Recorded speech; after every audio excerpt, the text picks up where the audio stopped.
Salut tout le monde, aujourd'hui on se retrouve pour une deuxième vidéo sur les OGM, c'est donc une deuxième partie. Souvenez-vous, j'avais fait une première vidéo par là, voilà, qui va s'afficher là quelque part. Vous pouvez commencer par la regarder puisque j'ai expliqué notamment comment on fabriquait les OGM et je donnais aussi un aperçu très succinct du débat qui est animé, bien sûr, autour de cette thématique. Alors, si j'ai souhaité faire une deuxième vidéo, c'était pour insister sur de nouveaux points, insister sur des points en fait dont j'avais déjà un petit peu parlé, et puis aussi pour faire ma propre réflexion.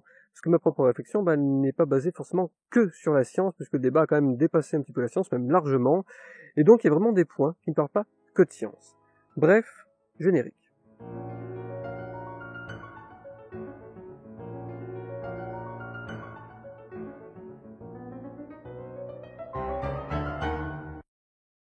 Bon alors pour démarrer, il me semble important quand même de repréciser à nouveau, on en avait quand même parlé un petit peu dans la première vidéo, OGM, ça ne veut pas dire uniquement maïs, non. OGM, c'est un terme générique qui est utilisé pour plein d'organismes, animal comme végétal.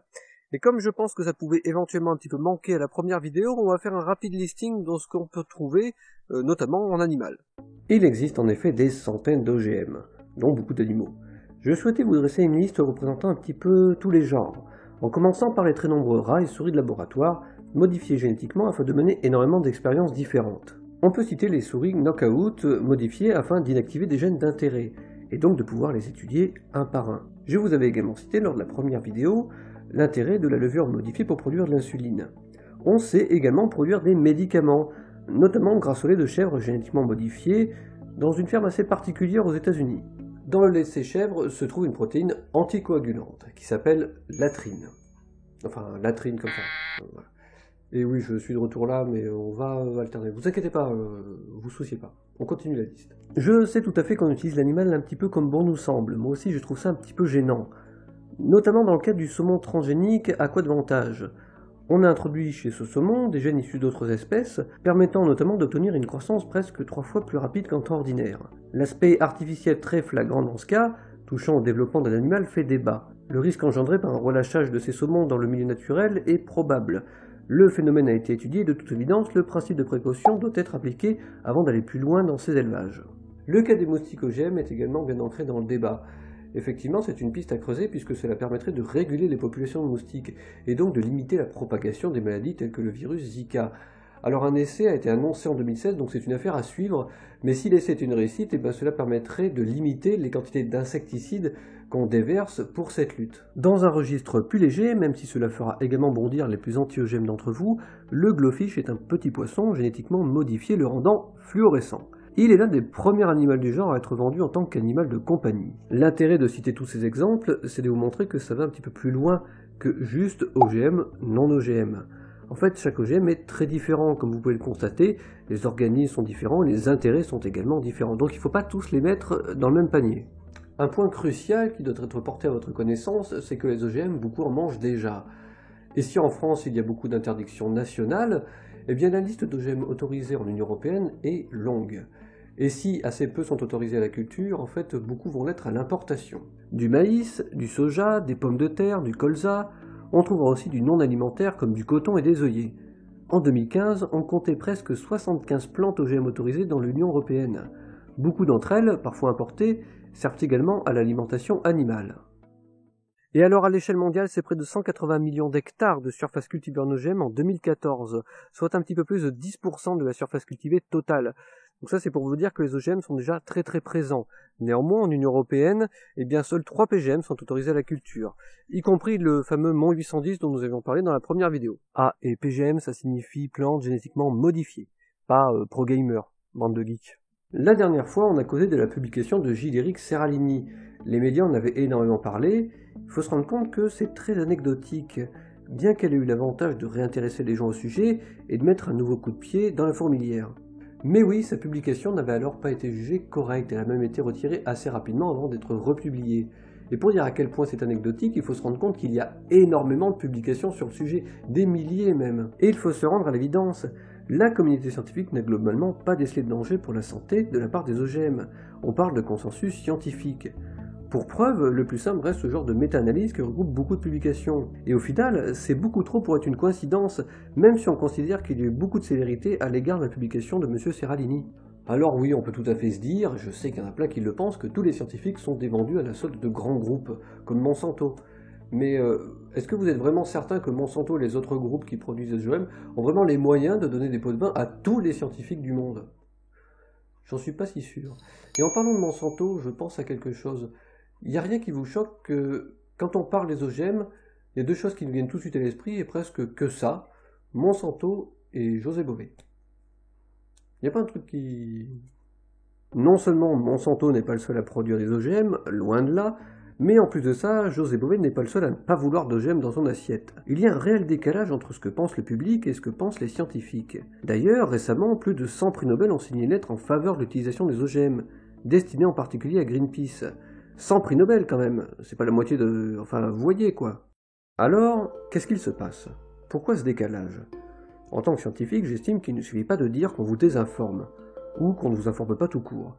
C'est trop facile de mettre ça sur le dos des gens, ou de juste leur dire « Mais voyons, si les scientifiques le disent, c'est que c'est bon.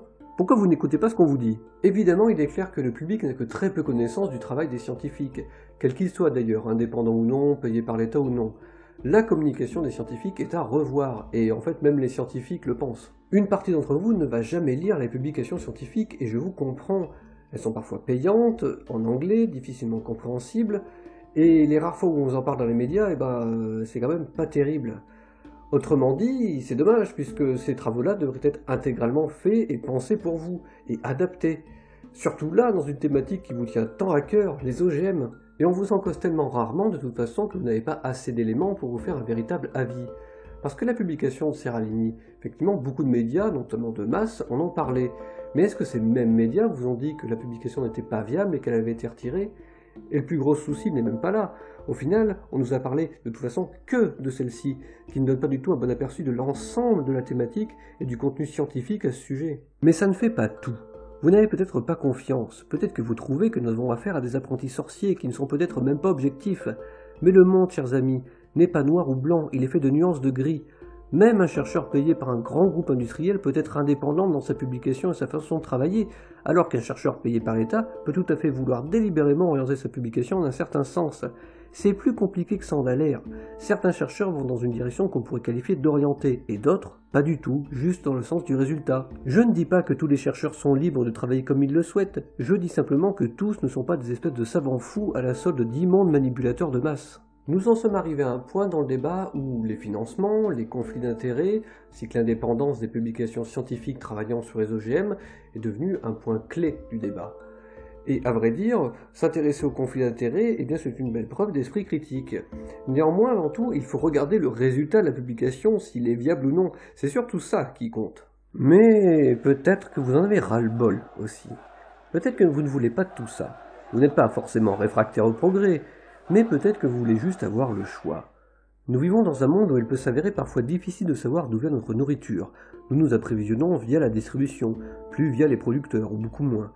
Les OGM souffrent aussi certainement de la méfiance générale vis-à-vis de notre alimentation, et surtout des méthodes peu louables employées régulièrement pour nous faire bouffer des horreurs. Et à ce titre, les OGM font alors totalement office de bouc émissaire. Quand on est critique, on peut tout à fait se dire que les publications scientifiques ne sont quand même pas parfaites à ce sujet. On peut d'ailleurs se poser la question par rapport aux études sur le long terme. C'était l'un des points clés de l'étude de Seralini, on en avait parlé dans la première vidéo, où Serra avait été analysé pendant 2 ans. Il faut bien se rendre compte que 2 ans sur la vie d'un rat, c'est quasiment toute sa vie, donc c'est pour ça qu'on parle de long terme. Il y en a des publications sur du long terme. On a tendance à penser qu'il n'y en a pas, parce qu'on se réfère au test de toxicité qui dure 90 jours. Et ça, 90 jours, on est tous d'accord pour dire que c'est un petit peu léger quand même, surtout dans le cas des OGM, qui inquiète quand même une bonne partie de la population. Mais le long terme, ça existe même carrément. Mais néanmoins, je ne serais pas aussi péremptoire que certains, c'est-à-dire que toutes les publications ne sont pas sur du long terme. Qui plus est, selon l'organisme, le gène étudié et l'environnement, eh bien ce long terme, ça varie. Qui plus est, je tiens quand même à préciser que pour prouver que ça existe, il y a quand même ce genre de méta-analyse, en particulier celle-ci que je vous ai mis le lien dans la description, évidemment, qui regroupe 12 publications qui ont étudié ça sur du long terme. Elle a l'avantage de présenter un tableau très clair que je vous encourage à regarder, même si l'anglais c'est pas trop votre truc. Qui plus est, l'expérimentation semble quand même se limiter à l'expérimentation animale, pas à l'expérimentation humaine. Est-ce que l'un de vous est chaud pour tester ça pendant 50 ans? Allez, c'est pour la science. Et enfin, il y a un autre petit quelque chose qui me met la puce à l'oreille. On s'intéresse systématiquement à l'impact d'un seul élément sur nous autres. Mais ça va plus loin. Ce qui nous inquiète également, c'est l'accumulation. Pesticides, herbicides, pollution de l'air, contact avec des matériaux issus de pétrole, produits chimiques variés, exposition à des ondes de toutes sortes, nos organismes sont soumis à des tas de choses. Si on s'interroge sur les raisons qu'a l'opinion d'être opposée aux OGM, le climat de doute vis-à-vis des technologies, peut être justifié dans certains cas, est également l'une des origines de ces avis tranchés. Il n'y a pour l'heure pas de raison de s'inquiéter de cette combinaison d'éléments, même si c'est difficile à étudier. Notez néanmoins que l'espérance de vie n'a pas diminué. Il me semble que toutes ces questions, les scientifiques doivent s'y intéresser, sans quoi le message ne passera jamais. Je crois bien qu'en disant que les OGM ne sont pas nocifs pour la santé, je ne fais pas que des copains. Néanmoins, j'apporte juste à votre connaissance le consensus scientifique à ce sujet. C'est un fait, et il est important que ce soit dit à titre informatif. Je ne souhaite pas spécialement que vous mangez des OGM, on s'en fiche, vous faites absolument ce que vous voulez. Mais force est de constater quand même que l'opinion française et européenne à ce sujet n'est pas tout à fait prête de changer. Car oui, les arguments en défaveur de l'utilisation des OGM existent et continueront encore d'exister longtemps. Parmi ceux-là, si certains semblent aujourd'hui caducs, d'autres sont toujours sujets à caution. Le simple fait qu'on pose des brevets sur vivants est gênant, mais n'est pas tout à fait un argument purement contre les OGM, puisqu'il est courant de breveter le vivant, même en agriculture biologique. Qui plus est, n'oubliez pas qu'aucun brevet n'est éternel. C'est néanmoins un ressenti humain que je respecte et que je partage pleinement. J'insisterai plutôt sur les possibilités d'hybridation, les éventuels déséquilibres dans les écosystèmes, ou encore les interférences avec d'autres types de cultures, comme des cultures biologiques par exemple. Ben oui, les graines se mélangent et tombent des camions, ça arrive. Elles peuvent alors contaminer d'autres lots de semences ou d'autres cultures. Certains préfèrent le terme de dissémination, qui est juste. Néanmoins, le terme de contamination, je l'estime également juste. C'est un avis personnel, étant donné qu'on le considère juste quand ce sont des graines d'adventices, de mauvaises herbes, qui vont contaminer une culture ou un lot de semences. D'ailleurs, en parlant de contamination, depuis 2008, à partir de 0,9% d'OGM dans un produit, ce produit doit être étiqueté en tant qu'OGM. Donc si vous aviez prévu de faire un produit biologique, vous êtes ravis. Les possibilités d'hybridation maintenant, à savoir que vos gènes modifiés passent chez d'autres plantes par exemple. Ces possibilités existent, nous en avions d'ailleurs déjà parlé dans la première vidéo. Effectivement, ces transferts de gènes risquent simplement de rendre d'autres plantes, sauvages par exemple, résistantes aux herbicides. Mais dans ce cas-là, cette hybridation-là, hors champ, constitue plutôt un désavantage, puisque les plantes sauvages vont devoir produire une protéine supplémentaire inutile. Donc elles ne sont pas avantagées. Concernant les plantes devenues résistantes à un insecte, cette fois-ci, c'est un petit peu plus compliqué, puisque cela signifie que hors champ et dans le champ, les plantes vont exercer une pression de sélection sur les insectes dits nuisibles. En d'autres termes, cela signifie que les insectes vont s'en prendre plein la tête en toutes circonstances. En plus des mécanismes d'hybridation, il faut également citer les résistances, comme par exemple un insecte résistant aux protéines insecticides produites par le plant OGM. Ce phénomène n'est évidemment pas spécifique, comme un tas d'autres points, à nos organismes génétiquement modifiés. Et plusieurs cas ont déjà été signalés, et ça risque de continuer un certain temps, car à la base, ces résistances sont des mécanismes naturels. Et d'aucuns diront aussi que les résistances, c'est l'occasion rêvée pour les industriels de vendre une deuxième génération de produits. Il faut également toujours tenir compte de la comparaison avec l'agriculture conventionnelle. En fait, beaucoup de publications ne voient pas davantage d'impact de la part d'une culture conventionnelle par rapport à une culture OGM. En fait, ça veut dire que le principe de précaution, il s'applique à tout le monde. S'il s'applique aux OGM, en fait, il s'applique aussi aux cultures conventionnelles. Mais justement, est-ce que nous mesurons déjà suffisamment l'impact qu'a l'agriculture actuelle sur nous et sur l'environnement? Est-ce qu'on a vraiment une bonne idée de là, ce qui se passe là, juste à côté de moi en ce moment même? Nous, pas vraiment. Les agronomes, un petit peu plus quand même.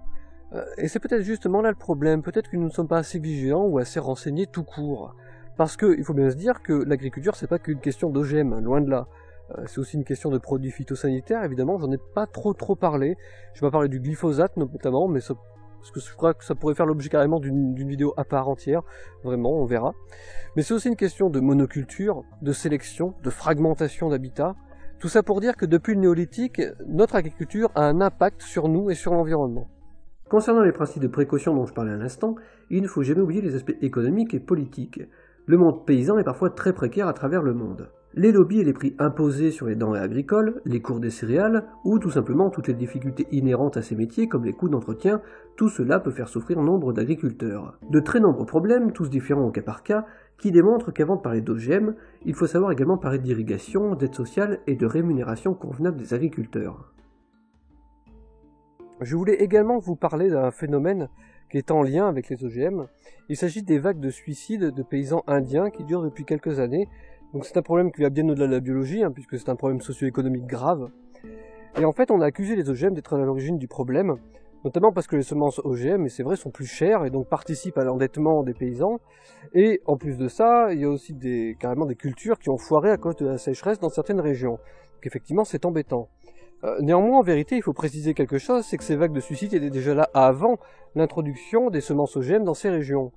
Et en plus de ça, le problème est vraiment multiple et complexe, puisque le manque d'installation, d'irrigation, l'absence d'aide et d'assurance, les hausses des prix, la distribution de fausses semences, le manque d'instruction concernant l'utilisation de ces semences OGM, qui c'est quand même assez particulier. Il faut bien se rendre compte que c'est toute une région d'Inde qui est touchée par la précarité, et que ces suicides ne touchaient pas que les agriculteurs, mais aussi d'autres personnes. Continuer à pousser des agriculteurs en difficulté vers la modernité à laquelle ils ne sont pas prêts est une erreur. L'agriculture intensive, les obligations de rendement, la volonté de toujours faire pousser des plantes censées être rentables dans des régions qui ne sont pas adaptées pour ces plantes, eh bien ce sont des choses qui conduisent à ce genre de graves phénomènes, associés bien sûr à l'histoire de chacune des personnes touchées. Le terme de vague de suicide en lui-même est problématique. Il s'agirait plutôt d'un flux continu, qui n'est pas forcément propre à l'Inde d'ailleurs. Non seulement les données disponibles utilisées dans le document que je cite ne montrent pas de résurgence ou de lien de cause à effet direct, mais en plus de ça, les suicides sont visiblement moins nombreux suite à l'introduction des OGM. Il est important également de noter que les échecs de certaines cultures indiennes, dus à des manques d'équipement entre autres, mettent en évidence un détail de taille, que je qualifierais simplement de précaution d'emploi quant à la bonne utilisation des OGM. Autrement dit, si les OGM peuvent apporter une solution dans certaines régions, comme ce fut le cas dans certaines régions d'Inde d'ailleurs, eh bien peut-être qu'avant tout, il faut pouvoir assurer une agriculture de base stable pour chacun, assurant des revenus et permettant d'accéder à des moyens comme l'irrigation tout simplement, parce que les OGM ne sont pas une solution miracle. Il y a des pour et des contre quant à leur utilisation. En fait, quand on mène un projet agricole, eh bien, il y a toujours des conditions à respecter. Il y a la région, le climat, les équipements à prendre en compte. Et donc, du coup, les OGM ne sont pas adaptés à chaque situation. Du coup, ça amène d'autres questions, puisque est-ce que nous, dans un pays développé comme le nôtre, par exemple, est-ce que nous avons vraiment besoin des OGM? Et si oui, lesquels? Et dans des régions plutôt précaires, où cela pourrait être utile, et dans la mesure où des publications scientifiques quand même vont dans le sens de l'utilisation de ces OGM, est-ce que nous ne devrions pas laisser faire? Et tout ça pour dire qu'on n'a pas fini de cogiter. Et moi non plus. Voilà, cette vidéo est à présent terminée. Je ne suis pas sûr qu'il y aura une troisième vidéo sur les OGM, même s'il y aura certainement matière à un moment donné, de toute façon. Je n'ai pas tout dit, et puis il reste encore plein d'informations à vous partager à ce sujet. Je tenais quand même à préciser, avant de terminer, un petit quelque chose, c'est que vous ne saurez pas si je suis anti-OGM ou pro-OGM. Peut-être que la réponse vous surprendrait, mais de toute façon on s'en fout parce que c'est pas du tout l'objectif de mes vidéos. Je voulais vous fournir des informations basées sur des faits scientifiques, afin de vous aider à forger votre propre avis. Voilà, c'était vraiment l'objectif, que vous soyez d'accord ou pas avec les faits qui ont été énoncés, peu importe, c'est pour vous aider, vraiment, c'est l'objectif, je ne souhaite pas vous influencer, je ne veux pas que vous mangez des OGM, je ne veux pas que vous en mangez pas, vous faites ce que vous voulez, évidemment.